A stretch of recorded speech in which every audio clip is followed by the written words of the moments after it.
We're here today with Dr. Lisa Page, partner in IP, IT, and commercial at Penningtons Manches Cooper, who were recently our digital sponsor and workshop sponsor at Medilink Midlands' Innovation Day 2024. Thank you for joining us today, Lisa. To begin with, could you please give us an overview of who Penningtons Manches Cooper are and how you support businesses in the medtech and life sciences sector? Yes, Penningtons Manches Cooper is a full-service law firm operating in seven offices in the UK and 3 international offices.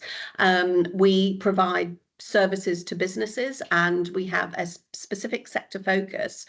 We have a life sciences core group team, and this is an area, life sciences and medtech, where we really do a lot of support for businesses, and it's a real key focus area for the firm, and that includes people in my team, the IP, IT and commercial team, as well as colleagues in the corporate team, in the employment team, in property, and also in the immigration team. So we really do bring together all of those services, which are the ones that are needed most by companies in this sector.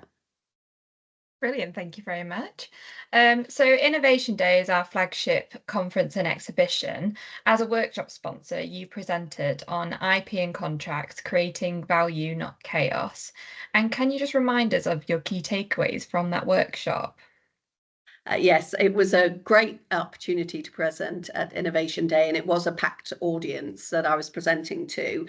A little short for time, so for those people who didn't get a chance to be there, the key takeaways really are that IP needs to be something that is considered throughout every contract that your business enters into. I think I described it in the talk as the golden thread that runs all the way through everything from your employment contracts to your NDAs, to your material transfer agreements, your services agreements, whether you're a service provider or basically in receipt of services, you need to be considering IP. And the reason that doing that will create value and not chaos is that if it's considered all the way through in every single contract, then you have the story to tell to investors, to your company, to the board, to basically explain how you are protecting one of the most valuable assets of your company and how those contractual mechanisms make sure that it is protected. So that means that you're keeping and retaining the value of your IP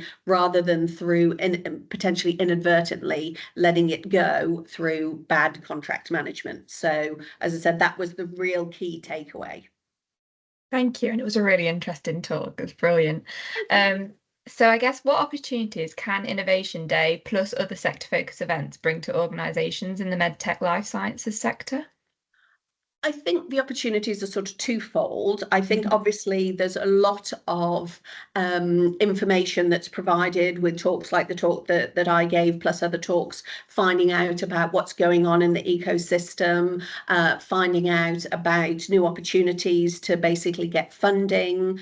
So that's the sort of learning side of it. But I think one of the really, really interesting sides of it, and the things that people can take away, is the meeting other people, seeing somebody talk. I think you had 3 companies present a little bit about what they're doing, and meeting people and being able to go up to those people afterwards and say, okay, I'm operating a similar sector, and then also talking to the people in the exhibitions. It just helps you to connect with people, and you might find randomly whilst queuing for a sausage roll that you meet somebody who is basically doing something similar to you or can provide you a service. So it's a really, really good way of making those connections as well as learning something. Great, thank you. And can you share with us what are the most common challenges innovators come to you with when they're considering developing a new product? So I think there are huge challenges for people when they're considering developing a new product, because they need to basically have that idea. They need to make sure that the product is able to be commercialized. Do they have a customer for it? From a legal perspective, there are so many different contracts that go into that development process. Do they have the rights to basically create the product in the first place? Are they going to need to license in something from a university? How about working out their manufacturing process? If you've got a medical device, will that need to be, what contract can they enter into with a manufacturer to develop and then future manufacture their product? So And I think the difficulty for anybody developing a new medical product is that you've got all of those challenges as well as the regulatory challenges. So, as we all know, you can't just develop a product for any kind of medical application and just sell it to people. You've got to go through our regulatory authority, which is the Medicines Health Regulatory Authority, MHRA, and the MHRA. You have to pass all of those hurdles. So the obstacles are, from my side, from a legal side, is basically people understanding and being able to put the right contracts in place, and then also being able to understand the regulatory landscape and what obstacles they have to jump and what hurdles they have to reach to be able to get that product from being developed to actually being available to patients. So it's a really, compared to other product developments, it's a really complex landscape because it does have this regulatory addition to it on top of all the other sort of more standard. You've got to have your contracts, right contracts in place in terms of developing a new product. Great, thank you. And I guess what's the first step for innovators when they're starting to consider come across those challenges? What should they do?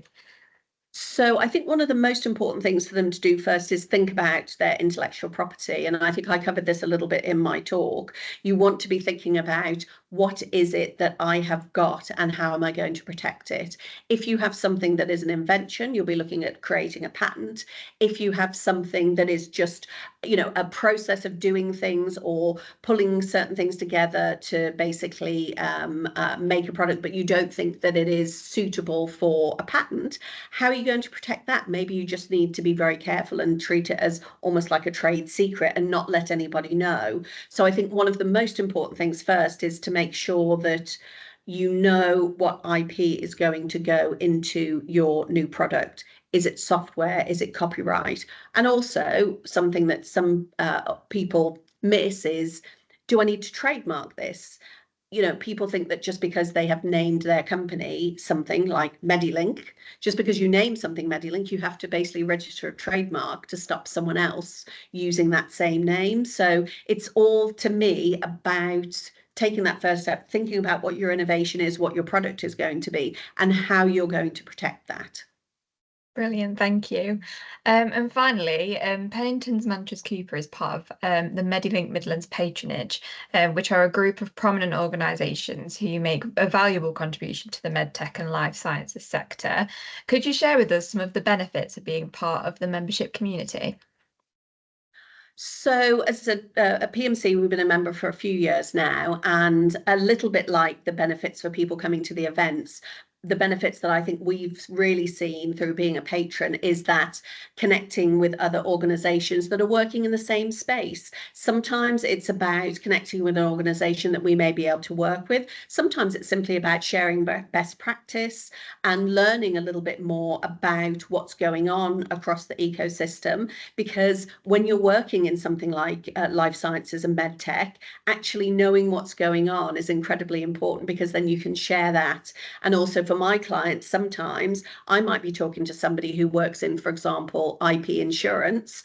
I don't need IP insurance, but my clients do. So I see the benefit of Medilink membership also being that I will meet somebody and think, okay, next time my client needs that sort of services, I know somebody that I know, that I've met, that I would be happy to introduce my client to see whether they can benefit from their services. So for me, it really is all about connections. And from a personal point of view, it's about people kind of knowing that Penningtons Manches Cooper operates in this space.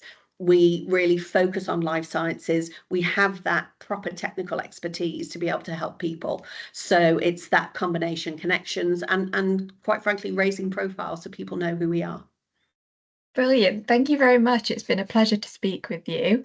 Are there any final words of advice for businesses you'd like to share?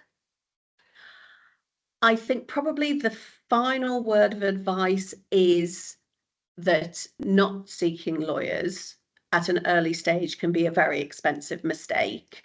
And so our firm, provide some early stage help for companies. We have a product called Pen Start, which is basically we provide some free of charge templates within that and some fixed price templates, as well as the ability to buy a sort of retainer type package, buy some hours in advance.